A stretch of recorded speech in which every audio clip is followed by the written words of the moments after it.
వెంకటేశాయ. గురుర్బ్రహ్మా గురుర్విష్ణుః గురుర్దేవో మహేశ్వరః గురుః సాక్షాత్ పరం బ్రహ్మ తస్మై శ్రీ గురవే నమః. జటిలం చీరవసనం దండకారణ్యవాసినం మునివేషధరం ధ్యాయేత్ అరణ్యే కాండ ఉత్తమే. శ్రీరామచంద్ర పరబ్రహ్మణే నమః. అథ శ్రీమద్ రామాయణే ఆదికావ్యే అరణ్యకాండే 18 సర్గః. తాం మృత్యుపాశ ప్రతిమాం ఆపతంతీం మహాబలః నిగృహ్య రామః కుపితః తతో లక్ష్మణమబ్రవీత్. పంచవటిలో రాముడిని కామించినటువంటి శూర్పణఖ రాముడు తాను కాదు లక్ష్మణుడని చెబితే లక్ష్మణుడిని కామించి, తర్వాత మళ్ళీ లక్ష్మణుడు తాను దాసుణ్ణి రాజు అయినటువంటి రాముడినే భర్తగా స్వీకరించమంటే మరలా రాముడి మీదకి వస్తూ, రాముడు తనను భార్యగా స్వీకరించడానికి సీతాదేవి అడ్డు కావున ముందు ఆమెను తొలగించేస్తాను, అడ్డు తొలగిస్తాను అని అంటూ సీతాదేవి మీద దాడి చేయబోయింది శూర్పణఖ. పెద్దగా నోరు తెరుచుకుని తన గోళ్లను ఆ పంజా విసిరినట్లుగా చేతిని పైకెత్తి సీతాదేవి మీద ఆక్రమించడానికి దాడి చేయడానికి లాగా ఆమె వస్తూ ఉంటే, సీతాదేవి లేడి పిల్ల వంటి కన్నులతోటి బెదురుచూపులు చూస్తూ భయపడుతూ ఉన్నది. అది చూచినటువంటి రామచంద్రమూర్తి కోపించినటువంటి వాడై, మాటలతో చెబితే వినడం లేదు, మాటలే కదా అంటున్నది అని ఊరుకుంటే ఇక ఇప్పుడు అపకారం చేయడానికి తలపెడుతున్నది అని చెప్పి అనుకున్నవాడై లక్ష్మణునితోటి అంటూ ఉన్నాడు, మహాబలః రామః కుపితః. మహాబల సంపన్నుడైనటువంటి రాముడు ఎంతో కోపించినటువంటి వాడై, ఇక్కడ మహాబలః అని ప్రయోగించడంలో ఉద్దేశ్యము ఆ శూర్పణఖను వచ్చిన వెంటనే దండించగలిగినటువంటి శక్తి రామలక్ష్మణుల వద్ద ఉన్నది. కానీ క్షమాశక్తౌ అని చెప్పి అన్నారు. అంటే జ్ఞానే మౌనం క్షమాశక్తౌ త్యాగే శ్లాఘా విపర్యయ అని చెప్పినట్లుగా జ్ఞానం ఉన్నప్పటికీ మౌనంగా ఉండగలగటము, శక్తి ఉన్నప్పటికీ ఓర్పుగా ఉండగలగటము, దాన ధర్మాలు చేసినప్పటికీ పేరు ప్రతిష్టలు అవసరం లేదు అనుకోవటం అనేది ఇవి మహాత్ముల దగ్గర ఉండేటటువంటి లక్షణములు. మరి రాముడు లక్ష్మణుడు కూడా మహాత్ములు కావున వచ్చినటువంటిది రాక్షసి అని తెలిసినప్పటికీ కూడా, అనుచితంగా ప్రవర్తించేది అని తెలిసినప్పటికీ కూడా ఆమె మాటలలోనే ఉన్నది కావున దండించకుండా మాటలతోటే ఆమెను మరల్చడానికి ప్రయత్నించారు. అంటే శక్తి ఉన్నప్పటికీ గొప్ప బల సంపన్నులైనప్పటికీ కూడా క్షమాగుణంతో ఆ శూర్పణఖ వద్ద వ్యవహరించారు. ఆమెకు సమాధానం చెబుతూ ఉన్నారు. అసలు ఆమె అడిగే ప్రశ్నలకు సమాధానం చెప్పవలసినటువంటి అవసరం కానీ అగత్యము కానీ వీరికి లేనే లేదు. అయినప్పటికీ కూడా స్త్రీ పాపం వచ్చినది ఈ విధంగా, అందులోనూ కామమోహంతో ఉన్నది కావున ఆమెను మాటలతోటి మరల్చి పంపించాలనుకున్నారు తప్ప దండించాలి అని చెప్పి అనుకోలేదు. కానీ ఆమె మాత్రం తన రాక్షస ప్రవృత్తిని చూపిస్తూ తాను రాముడికి భార్య అవ్వడానికి అడ్డుగా సీతాదేవి ఉన్నది అని చెప్పి ఆమెను వధించడానికి ప్రయత్నిస్తూ ఉంటే, కోపించినటువంటి రాముడు ఆపతంతీం మృత్యుపాశ ప్రతిమాం, సీతాదేవి మీదకు వచ్చేస్తున్నటువంటి యమపాశం లాంటిదైనటువంటి మృత్యు యొక్క పాశంతో సమానమైనటువంటిదైన తాం ఆ శూర్పణఖను నిగృహ్య ఒక్క హుంకారంతో ఆగు అని చెప్పి హుంకారం చేసినటువంటి వాడై తతః లక్ష్మణమబ్రవీత్. లక్ష్మణుడితోటి రామచంద్రమూర్తి అంటూ ఉన్నాడు ఏమని, క్రూరైరనార్యై సౌమిత్రే పరిహాసః కథంచన నకార్యః పశ్య వైదేహీం కథంచిత్ సౌమ్య జీవతీం. లక్ష్మణ, మనమేదో మాటలతోటి ఈమె మనస్సును మార్చి వెనుకకు పంపించాలి అని చెప్పి ప్రయత్నిస్తున్నాం. కానీ నసామ రక్షస్సు గుణాయ కల్పతే అని అన్నట్లుగా రాక్షస స్వభావం కలిగినటువంటి వారు రాక్షసులు మాటలతోటి వినేటటువంటి వారు కాదు. మాటలతోటి వారిలో మార్పు అనేది రాదు. ఎదుటివారి మాటల్లో ఉన్నటువంటి ఆంతర్యాన్నైనా సరే వారు గ్రహించలేరు. అటువంటి వారి దగ్గర మాటలతోటో పరిహాసంతోటో వారిలో మార్పు తీసుకురావాలని ప్రయత్నించడం అనవసరం అన్నట్లుగా చెబుతూ, సౌమ్యుడమైనటువంటి ఓ లక్ష్మణ. సహజంగా లక్ష్మణుణ్ణి చాలాసార్లు రామచంద్రమూర్తి సౌమ్య అని సంబోధిస్తున్నాడు, కానీ లక్ష్మణుడికి కోపం వస్తే ఆయనను ఆపడం చాలా కష్టం. అందుకనే ఆయనలో ఉన్నటువంటి సౌమ్య గుణాన్ని మరింత ఎక్కువగా పెంపొందించడం కోసం రామచంద్రమూర్తి సౌమ్య అని చెప్పి అంటూ ఉంటాడు. ఇక్కడ ఆయనను ఈ విధంగా చల్లార్చడం కోసమని. లేకపోతే సీతాదేవి మీద ఆ శూర్పణఖ దాడి చేస్తున్నది అని అంటే లక్ష్మణుడు వెంటనే కత్తి తీసి నరికేయటమో బాణంతో వధించేయటమో చేస్తాడు. కానీ ఇక్కడ రామచంద్రమూర్తి ఆమెను వధించడం అనేది సరైన పని కాదు, దండిస్తే చాలు, కావున కొంత శాంతించు అని చెప్పినట్లుగా, అంటే ఆలోచించి దండించు అనే విధంగా చెబుతూ సౌమ్య అని చెప్పి, సౌమ్యుడమైనటువంటి ఓ లక్ష్మణ సౌమిత్రే, క్రూరై అనార్యై, క్రూరమైనటువంటి స్వభావం కలిగిన వారితో, అనార్యై గౌరవం తెలియనటువంటి వారు, అటువంటి వారితోటి పరిహాస కథంచన అనకార్య, అటువంటి వారితో పరిహాసం ఆడడం అనేది, పరిహాసంగా మాట్లాడడం, చమత్కారంగా మాట్లాడడం అనేది ఏమాత్రము సరి అయినటువంటిది కాదు. అంతే కదండి. రసజ్ఞులు ఎవరైతే ఉంటారో వారి దగ్గర చమత్కారంగా మాట్లాడితే ఇరువురి యొక్క సంభాషణ కూడా చాలా ఆనందకరంగా ఉంటుంది. కానీ రసజ్ఞత లేనటువంటి వారు, క్రూరమైనటువంటి వారు, మొరటుగా ఉండేవారితోటి సరసములాడితే ఆ సరసములు విరసములకే దారితీస్తాయి తప్ప అందులో ఉన్నటువంటి రసజ్ఞతను వారు గ్రహించలేరు. అందుకనే చెబుతున్నాడు ఇక్కడ ఏమని, లక్ష్మణ, క్రూరమైనటువంటి వారితో, మూర్ఖులతోటి, గౌరవం తెలియనటువంటి వారితోటి, అనార్యులతోటి, దుర్జనులతోటి పరిహాసం అనేది కూడదు. కథంచన నకార్య, ఎప్పుడైనా సరే పరిహాసము చెయ్యకూడదు. అందుకే అంటూ జీవంతీం వైదేహీం పశ్య, ఇదిగో ఈ శూర్పణఖ దాడి చేస్తూ ఉంటే ప్రాణములు మాత్రమే నిలిచి ఉండి అలాగ భయపడుతూ చూస్తున్నటువంటి సీతాదేవిని చూడవయ్యా. ఎంత భయపడుతున్నదో, ఆమెలో ప్రాణం ఒక్కటే ఉన్నది తప్ప మిగతా ఆశ కానీ లేకపోతే మరొక ఆలోచన కానీ లేదు.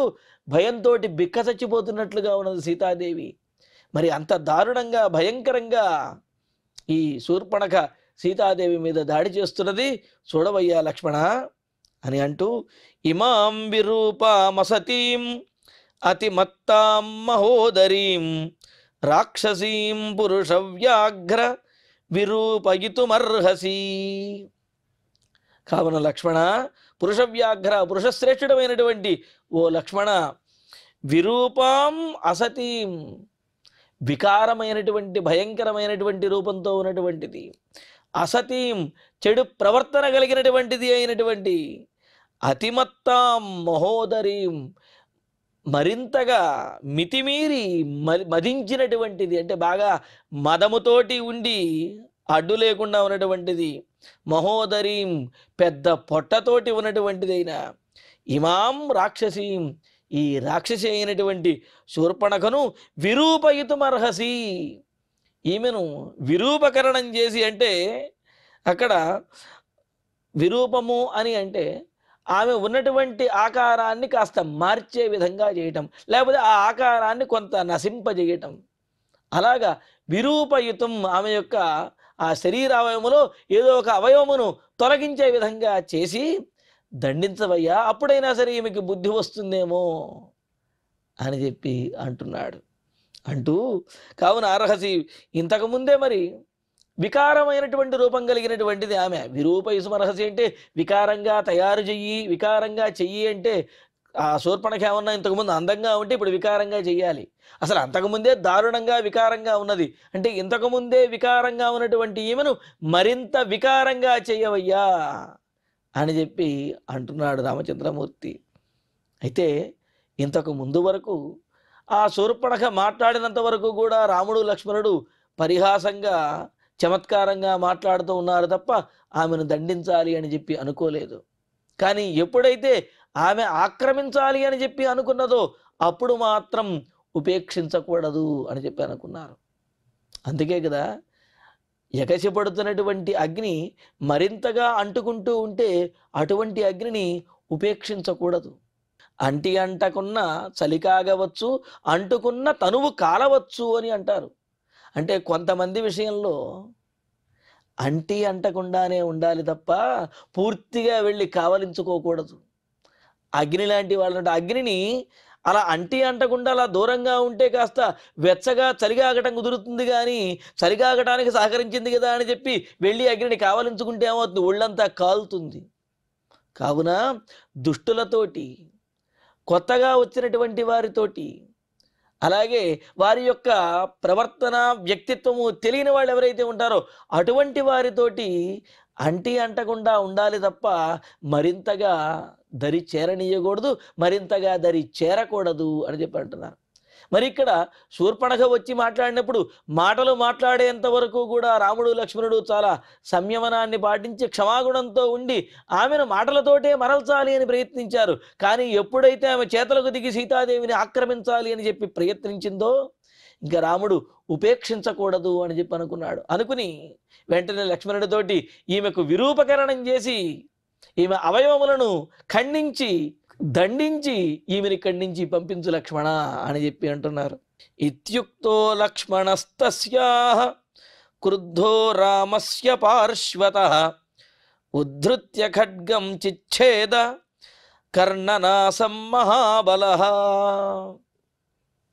ఈ విధంగా రామచంద్రమూర్తి ఎప్పుడైతే అనుజ్ఞ ఇచ్చాడో తన అన్నగారికి కానీ వదిన గారికి కానీ ఏదైనా అపాయం జరిగితే వెంటనే స్పందించేటటువంటి లక్ష్మణుడు అన్నగారు అనుజ్ఞ ఇచ్చేటప్పటికి వెంటనే కత్తి తీశాడు. కత్తి తీసి ఇత్యుక్తః, ఈ విధంగా రాముని చేత చెప్పబడినటువంటి లక్ష్మణుడు మహాబలః, ఏమి తక్కువవాడు కాదు, గొప్ప బలపరాక్రమం కలిగినటువంటి వాడైన లక్ష్మణుడు క్రుద్ధః, కోపించినటువంటి వాడై రామస్య పార్శ్వతః ఖడ్గముద్ధృత్య, వెంటనే రాముడి దగ్గరికి వచ్చేసి కత్తిని పైకెత్తి వరలోంచి తీసి ఆ శూర్పణఖ యొక్క కర్ణనాసం, కర్ణములను, అదేవిధంగా నాసం అంటే ముక్కుని, ఈ రెండింటినీ కూడా నరికేశాడు.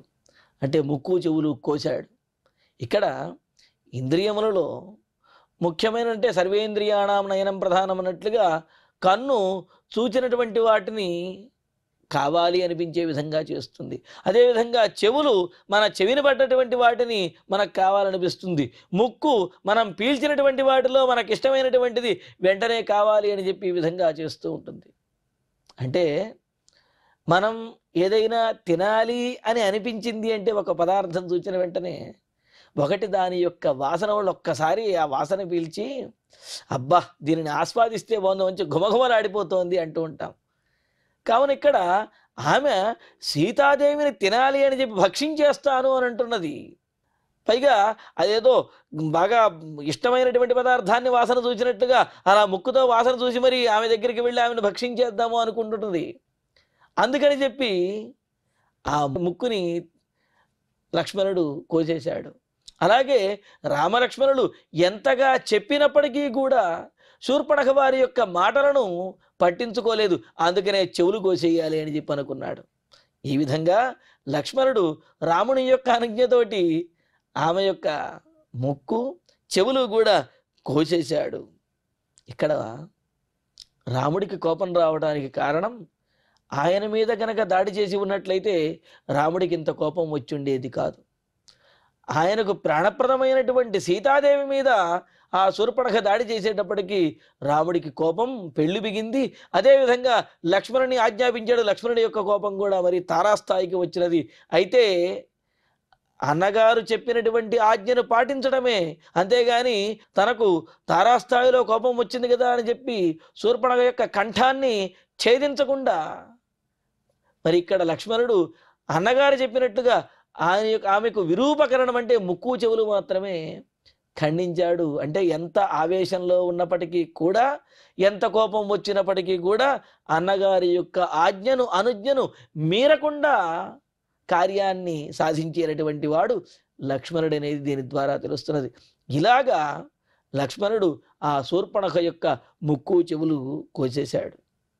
మరి ఇక్కడ రాముడు సీతాదేవి మీద దాడి చేసేటప్పటికి ఈ విధంగా ప్రవర్తించాడు అంటే దీనివల్ల మనం తెలుసుకోవలసింది, భగవంతుడు తనకు అపచారం చేసినటువంటి వారిని దండించడానికి కొంత ఆలోచిస్తాడేమో కానీ తన భక్తులకు అపకారం చేసినటువంటి వారిని దండించడానికి ఆలోచించడు, వెంటనే వారిని దండించి తీరుతాడు.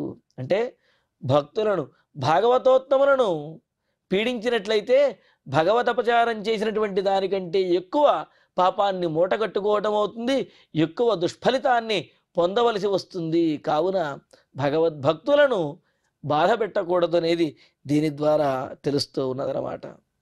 మరి ఇందులోనూ కూడా చూడండి, ఇరువురిని, సీతారాములు ఉన్నారు అంటే వారిరువురిని కూడా పూజించాలి, ఇరువురిని ఇష్టపడాలి. ఇక్కడ శూర్పణఖ రాముడినొక్కడినే ఇష్టపడింది, సీతాదేవి వద్దు ఆమెను వధించెయ్యాలి అని చెప్పి అనుకున్నది, అందుకనే దండనకు గురి అయినది. మరి రావణాసురుడు సీతాదేవిని తనకు కావాలి అనుకున్నాడు, రాముడు వద్దు అని చెప్పి ఆయనను దండించాలి అని చెప్పి అనుకున్నాడు, అందుకే రావణాసురుడు కూడా నశించబడ్డాడు. పైగా వీరిది ప్రేమ కూడా కాదు, భక్తి కాదు, వీరిది కామం. అందుకనే ఆ కామంతో అటు రావణాసురుడు నశించాడు, అలాగే శూర్పణఖ కూడా ఈ విధంగా దండనకు గురి అయినదనమాట. ఇలాగ లక్ష్మణుని చేతిలో శూర్పణఖ ముక్కు చెవులు కొయ్యబడినదై అలా ఏడుచుకుంటూ అక్కడి నుంచి పరిగెత్తుకు వెళుతున్నది. ఇక్కడ చూడండి, రామాయణంలో ముగ్గురు రాక్షస స్త్రీలు తారసపడ్డారు. ఆ ముగ్గురిని కూడా ముందుగా దండించినటువంటి వాడు, అంటే ముక్కు చెవులు కోసి దండించినటువంటి వాడు లక్ష్మణస్వామి. ఎవరండి ఆ ముగ్గురు అని అంటే, ఒకరు తాటక, రెండు శూర్పణఖ, మూడు ఆమె అయోముఖి అని వస్తుందన్నమాట. వీరి ముగ్గురిని కూడా, తాటకను కూడా ముందు ఆమె కనిపించగానే కంఠంలో బాణాన్ని దించడమో లేకపోతే గుండెల్లోకి బాణం దించడమో చేయలేదు.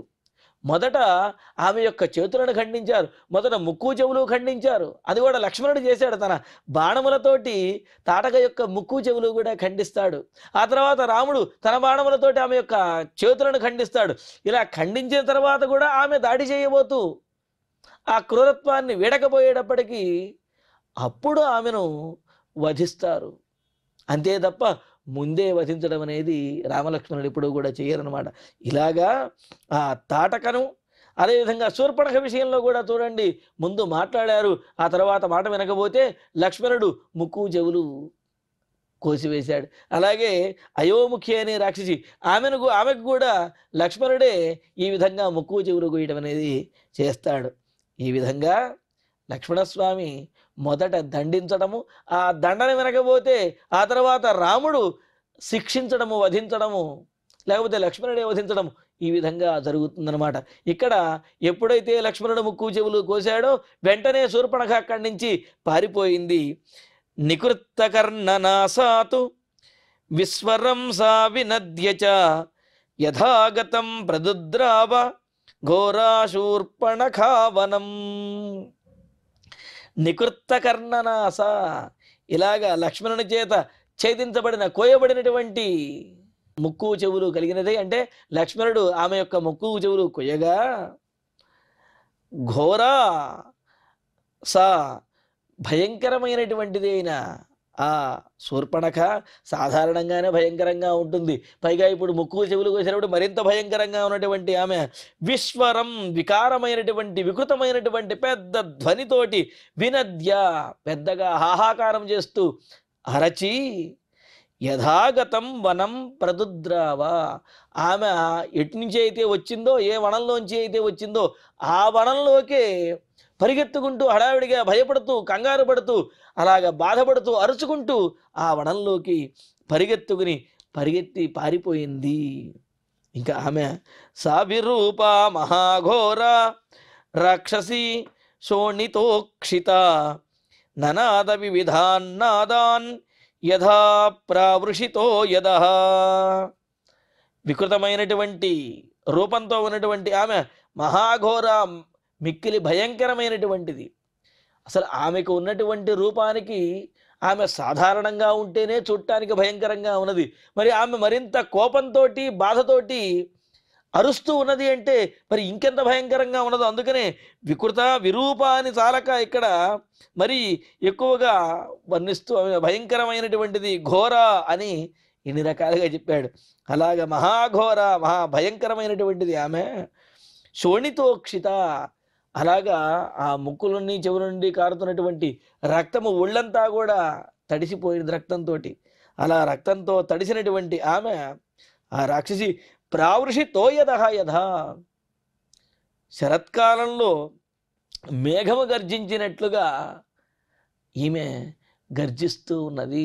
శరత్కాలంలో మేఘ గర్జన ఏ విధంగా అయితే ఉంటుందో అలాగే ఇక్కడ ఆ లక్ష్మణుని చేతి దండించబడి అలా అరణ్యంలో పరిగెడుతున్నటువంటి ఆమె అలా అరుస్తూ ప్రతిధ్వని వచ్చే విధంగా అరణ్యమంతా కూడా కంపించే విధంగా అరుస్తూ పరిగెడుతూ ఉన్నది. పరిగెడుతూ సావిక్షరంతి రుధిరం బహుధా ఘోర దర్శన ప్రగృహ్య బాహు గర్జంతి ప్రవివేశ మహావనం. ఘోర దర్శన, భయంకరమైనటువంటి దర్శనం కలిగింది. అంటే ఇక్కడ ఆ భయంకరమైనటువంటి స్వరూపాన్ని ఎన్ని రకాలుగా చెబితే తీరుతుందో తెలియదు, అన్ని రకాలుగానే చెబుతున్నాడు. అంతే, అంత భయంకరంగా ఉన్నది అని చెప్పడం ఇక్కడ ఉద్దేశ్యం.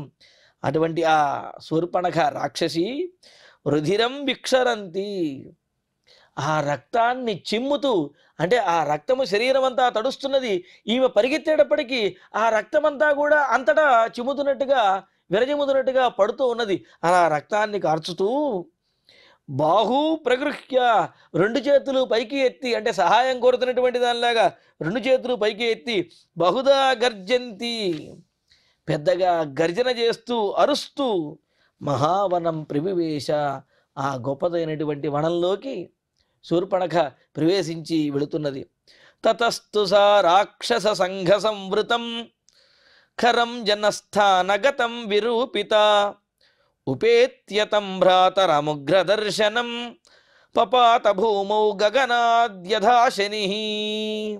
అలా పరిగెత్తి పరిగెత్తి ఆ జనస్థానంలో ఆ దండకారణ్యంలో పరిగెత్తి తతః విరూపిత సా, లక్ష్మణుని చేత ఈ విధంగా దండించబడిన ముక్కు చెవులు కొయ్యబడినటువంటి ఆ శూర్పణఖ జనస్థానగతం, జనస్థానంలో ఉన్నటువంటి ఆ దండకారణ్యంలో ఉన్నటువంటి రాక్షస సంఘ సంవృతం, అనేకమైనటువంటి రాక్షసులతో పరివృతుడై, అంటే అనేకమైన రాక్షస సమూహంతో ఉన్నటువంటి వాడైన ఉగ్ర దర్శనం, చూడటానికే చాలా భయంకరంగా ఉండేవాడు అయిన భ్రాతరం, తన సోదరుడైనటువంటి ఖరం ఉపేత్య, ఆ కరుణ దగ్గరకు వెళ్ళి పరిగెత్తుకుంటూ కంగారు పడుతూ భయపడుతూ రక్తం ఓడుతూ అరుస్తూ ఆ కరుణ దగ్గరికి, అంటే అనేక మంది రాక్షసులతో కూడి ఉన్నటువంటి కరుణ దగ్గరికి, కరుడు అనే రాక్షసుడి దగ్గరికి వెళ్ళి ఆయన చూసిన తర్వాత వెంటనే ఆయన ముందు కుప్ప కూలి పడిపోయినదనమాట. ఎలాగా ఆకాశంలోంచి పిడుగు కనకబడితే ఏ విధంగా ఉంటుందో ఆ విధంగా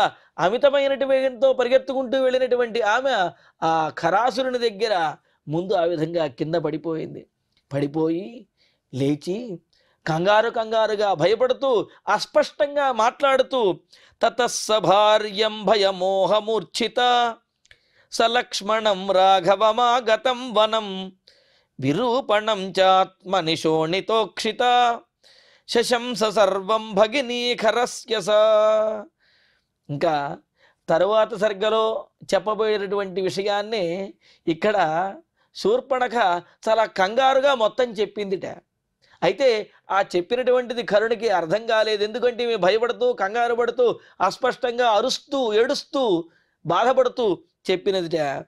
భగిని ఖరస్య భగిని, భగిని కరుణి యొక్క సోదరి అయినటువంటి ఈ శూర్పణఖ భయమోహమూర్ఛిత, భయంతో మోహంతో ఆ విధంగా బాధతోటి మూర్ఛిత వ్యాకులత చెందుతూ కంగారు పడుతున్నటువంటి ఆమె, శోణితోక్షిత నెత్తురు ఓడుతూ నెత్తురుతో తడవబడినటువంటి ఆమె, సా సభార్యం సలక్ష్మణం రాఘవం, సీతారామ లక్ష్మణులు దండకారణ్యానికి వచ్చినటువంటి విషయం చెప్పింది. దానితో పాటుగా ఆత్మని విరూపణంచ సర్వం శశంస, తనను ఈ విధంగా దండించినటువంటి విషయాన్ని, తన ముక్కు చెవులు కోసినటువంటి విషయాన్ని కూడా ఆ కరుణికి కంగారు పడుతూ భయపడుతూ వ్యాకులత చెందుతూ అస్పష్టంగా అలా అరుస్తూ ఆ ఖరాసురునికి మొత్తం జరిగినటువంటి విషయాన్ని అలా చెప్పింది శూర్పణఖ.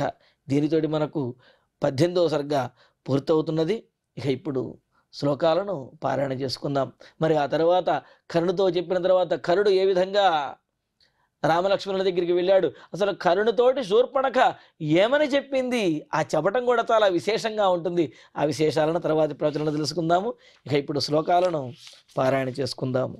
తాం మృత్యుపాశ ప్రతిమాం ఆపతంతీం మహాబలః నిగృహ్య రామః కుపితః తతో లక్ష్మణమబ్రవీత్ క్రూరైరనార్యైః సౌమిత్రే పరిహాసః కథంచన నకార్యః పశ్య వైదేహీం కథంచిత్ సౌమ్య జీవతీం ఇమాం విరూపామసతీం అతిమత్తాం మహోదరీం రాక్షసీం పురుషవ్యాఘ్ర విరూపయితుమర్హసి ఇత్యుక్తో లక్ష్మణస్తస్యాః క్రుద్ధో రామస్య పార్శ్వతః ఉద్ధృత్య ఖడ్గం చిచ్ఛేద కర్ణనాసం మహాబలః నికృత్తకర్ణనాసాతు విశ్వరంసా వినద్య చ యథాగతం ప్రదుద్రావ ఘోరాశూర్పణఖావనం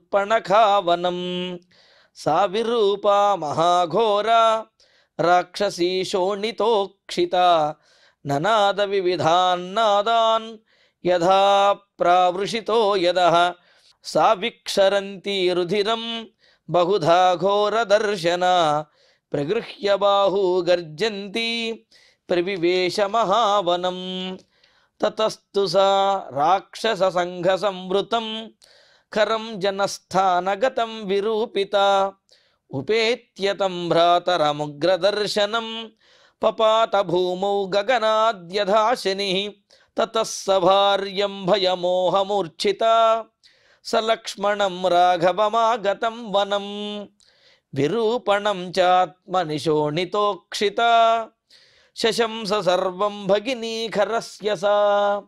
ఇత్యార్షే శ్రీమద్ రామాయణే ఆదికావ్యే అరణ్యకాండే 18వ సర్గః. ఇక ఇప్పుడు క్షమాప్రార్థన మంగళాంతంగా ఈనాటి ప్రవచన పారాయణ కార్యక్రమాన్ని పరిపూర్ణం చేసుకుందాం. యదక్షరపదభ్రష్టం మాత్రాహీనంతు యద్భవేత్ తత్సర్వం క్షమ్యతాం దేవ నారాయణ నమోస్తుతే. కాయేన వాచా మనసేంద్రియైర్వా బుద్ధ్యాత్మనా వా ప్రకృతే స్వభావాత్ కరోమి యద్యత్ సకలం వరస్మై నారాయణాయేతి సమర్పయామి. శ్రియః కాంతాయ కళ్యాణ నిధయే నిధయేర్ధినాం శ్రీవేంకట నివాసాయ శ్రీనివాసాయ మంగళం.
ఓం